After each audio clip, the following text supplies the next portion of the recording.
पिछले लगभग एक साल से कतर में कानूनी जंग लड़ रहे पूर्व 8 भारतीय नौसैनिकों के लिए आज का दिन बेहद राहत भरा है।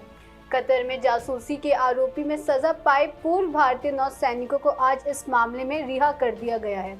केवल कानूनी रूप से ही नहीं बल्कि कूटनीतिक रूप से भी भारत के लिए ये एक बड़ी जीत मानी जा रही है।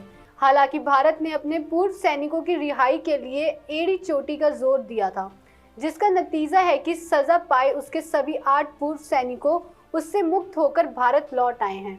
नमस्कार, मैं उमंग और आप देख रहे हैं खबर फास्ट का डिजिटल प्लेटफॉर्म।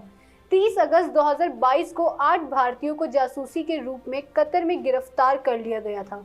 बाद में उन्हें मौत की सजा सुनाई गई, जिससे भारत के प्रयासों के बाद कैद में बदल दिया गया। अब कतर की एक अदालत से पूर्व सैनिकों की रिहाई का आदेश मिलते ही भारत में उनके परिवार के लोगों ने राहत की सांस ली है। लेकिन भारत को अंतर्राष्ट्रीय स्तर पर यह सफलता ऐसे ही नहीं मिली है। इसके लिए भारत के प्रधानमंत्री नरेंद्र मोदी से लेकर विदेश मंत्री एस जयशंकर और राष्ट्रीय सुरक्षा सलाहकार अजीत डोभाल ने एक अहम भूमिका निभाई है। जासूसी के आरोप में पिछले लगभग एक साल से कतर की जेल में बंद 8 भारतीय सैनिकों ने अपनी जिंदगी की उम्मीद छोड़ दी थी।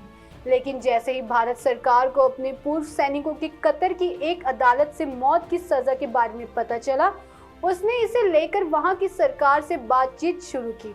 बताया जा रहा है कि प्रधानमंत्री मोदी ने पिछले साल अमीर शेख तमीम बिन हमाद अल यानी से दुबई में मुलाकात की थी, जिसका नतीजा रहा कि पहले ही इन सैनिकों की मौत की सजा को उम्र कैद में तब्दील कर दिया और फिर अब उनकी रिहाई संभव हो पाई है।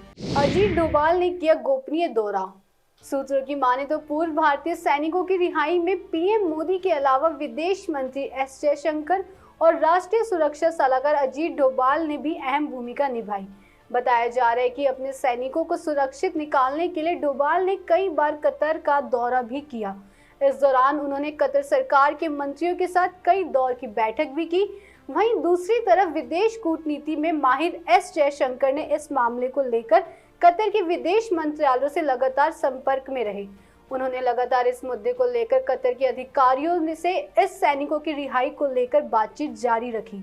परिणाम स्वरूप सजा पाए सभी 8 भारतीय पूर्व नौसैनिकों का जासूसी के आरोपों से मुक्त कर रिहा कर दिया गया। ऐसी देश दुनिया की तमाम खबरों के लिए देखते रहें खबर फास्ट का डिजिटल प्लेटफॉर्म।